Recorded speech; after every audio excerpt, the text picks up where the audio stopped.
Non cyclic photophosphorylation. हमने अगले video में देखा था साइक्लिक फोटोफॉस्फोराइलेशन, जिसमें फोटो सिस्टम 1 काम करता था। यहाँ photo system 1 and photo system 2 बहुत काम करते हैं। अब हम देखते हैं नॉन साइक्लिक फोटोफॉस्फोराइलेशन में जो फोटो सिस्टम 2 है उसमें जो रिएक्शन सेंटर है क्लोरोफिल A680, उसमें 4 फोटॉन्स रिएक्शन सेंटर एब्जॉर्ब करेगा। यहाँ से इलेक्ट्रॉन कहाँ जाएगा? क्लोरोफिल A680 पिगमेंट में। यहाँ से इलेक्ट्रॉन थियोफाइटिन, क्विनोन एंड प्लास्टोक्विनोन के पास जाएगा। ये सभी क्या है? ये सभी ऐसे प्रोटीन है जो इलेक्ट्रॉन कैरियर है, मतलब कि इलेक्ट्रॉन को ट्रांसपोर्ट करने में हेल्प करते हैं। यहाँ प्लास्टोक्विनोन के साथ 2s प्लस बाइंड हो गए। उसके बाद इलेक्ट्रॉन प्लास्टोहाइड्रोक्विनोन के पास जाएगा। यहाँ से फिर से इलेक्ट्रॉन रिलीज हो जाएगा, मतलब कि मुक्त हो जाएगा। जो बाइंड हुआ था वो टूट जाएगा। यहाँ से इलेक्ट्रॉन साइटोक्रोम B6 के पास जाएगा। यहाँ से इलेक्ट्रॉन साइटोक्रोम F के पास जाएगा और यहाँ क्या बनेगा? ADP एंड इनऑर्गेनिक फॉस्फेट मिलकर ATP बनाते हैं। साइटोक्रोम F के पास से इलेक्ट्रॉन प्लास्टोसाइनिन और उसके बाद इलेक्ट्रॉन फोटो सिस्टम 1 में चले जाते हैं। फोटो सिस्टम 1 में जब इलेक्ट्रॉन आते हैं तो सबसे पहले इलेक्ट्रॉन है वो क्लोरोफिल A700 के पास जाते हैं, जो एक पिगमेंट है। यहाँ से इलेक्ट्रॉन 3 एक्सेप्टर है A1, A2 एंड A3 के पास जाते हैं। वहां से इलेक्ट्रॉन FRS फेरोडॉक्सिन रिड्यूसिंग सब्सटेंस फेरोडॉक्सिन और अंत में 2NADP के पास चले जाते हैं। यहाँ 2NADP है वो 4s प्लस के साथ बाइंड हो गए। मतलब ये 4s प्लस कहाँ से आया? तो ये 4s प्लस है वो हाइड्रोलाइसिस से आया। वाटर का हाइड्रोलाइसिस यहाँ होता है। यहाँ वाटर के मोलिकुल्स है वो टूटते हैं और क्या बनाते हैं? इलेक्ट्रॉन्स 4s प्लस 2s2 और ऑक्सीजन रिलीज होता है। इस प्रोसेस के लिए मैग्नीज एंड क्लोराइड आयन है वो एसेंशियल है। यहाँ जो इलेक्ट्रॉन है 4 इलेक्ट्रॉन वो चले जाते हैं फोटो सिस्टम 2 में, क्योंकि फोटो सिस्टम 2 में 4 इलेक्ट्रॉन रिलीज हुए थे। मतलब यहाँ इलेक्ट्रॉन की भरपाई है वो यहाँ से होती है। यहाँ 4s प्लस है वो कहाँ चले जाते हैं? यहाँ जो NADP के साथ बाइंड होते हैं और 4 इलेक्ट्रॉन ये सभी मिलके क्या बनाते हैं? 2NADPS2। तो यहाँ हमें नॉन साइक्लिक फोटोफॉस्फोराइलेशन में क्या मिलता है? ATP की एक मोलिकुल्स एंड 2NADPS2। हमें साइक्लिक रिएक्शन में ATP के 2 मोलिकुल्स मिले थे। मतलब ये cyclic and non cyclic photophosphorylation है वो 6 बार रिपीट होगी तभी ग्लूकोज बनेगा। उसका हम देखें तो साइक्लिक फोटोफॉस्फोराइलेशन में 2 ATP बने थे।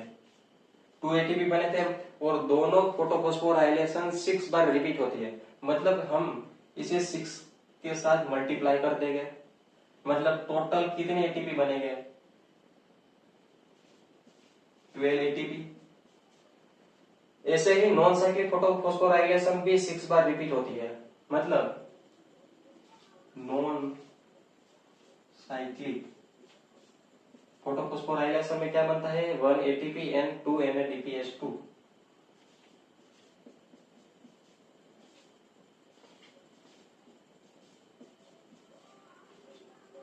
यहाँ 1 ATP एंड 2 NADPS2 को हम 6 के साथ मल्टीप्लाई कर देंगे, क्योंकि 6 बार ये रिएक्शन रिपीट होती है। यहाँ 6 ATP एंड 6 मल्टीप्लाई 2 मतलब 12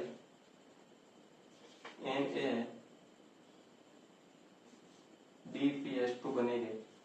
मतलब साइक्लिक एंड नॉन साइक्लिक की हम बात करें तो दोनों में टोटल ATP कितने हुए? 18 ATP बनेंगे और NADPS2 12 बनेंगे। यहाँ साइक्लिक में कोई NADPS2 नहीं बनता। मतलब हमें ग्लूकोज को बनाने के लिए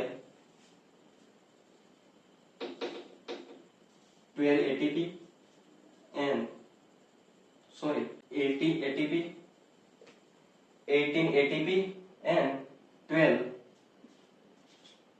NADPS2। 18 ATP एंड 12 NADPS2 मिलके ग्लूकोज बनाएंगे। मतलब हमें ग्लूकोज को बनाने के लिए यह साइकिल है वो 6 बार रिपीट करनी पड़ेगी।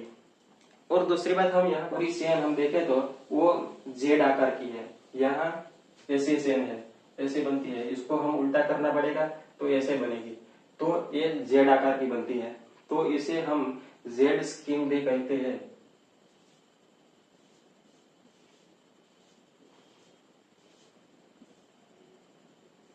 और दूसरी बात, ये नॉन साइक्लिक फोटोफॉस्फोराइलेशन है वो क्लोरोप्लास्ट के स्ट्रोमा में होती है। Cyclic and non cyclic photophosphorylation में ये जो इलेक्ट्रॉन कैरियर प्रोटीन है उसमें कई सारे वेरिएशन आपको अलग अलग रेफरेंस के जो डायग्राम होंगे उसमें देखने को मिलेंगे। जैसे कि यहाँ इलेक्ट्रॉन है, कई डायग्राम में ऐसे दिया गया होता है कि यहाँ इलेक्ट्रॉन A1, A2, A3 और उसके बाद इलेक्ट्रॉन है वो आयरन सल्फर का जो क्लस्टर है उसमें जाता है और उसके बाद फेरोडोक्सिन रेड्यूसिंग स्ट्रक्चर में जाता है। और कई बार ये सभी दिया ही नहीं गया होता है, डायरेक्ट इलेक्ट्रॉन है वो FRS FD में जाता है। और यहाँ भी कई सारे वेरिएशन आपको देखने को मिलेगा। फोटोफॉस्फोराइलेशन में जो फोटो सिस्टम 2 है उसमें प्राइमरी इलेक्ट्रॉन एक्सेप्टर कौन है? थियोफाइटिन, क्योंकि क्लोरोफिल 680 तो रिएक्शन सेंटर में होता है जो एक पिगमेंट है। बस यही पूरी प्रोसेस को हम कहते हैं नॉन साइक्लिक फोटोफॉस्फोराइलेशन।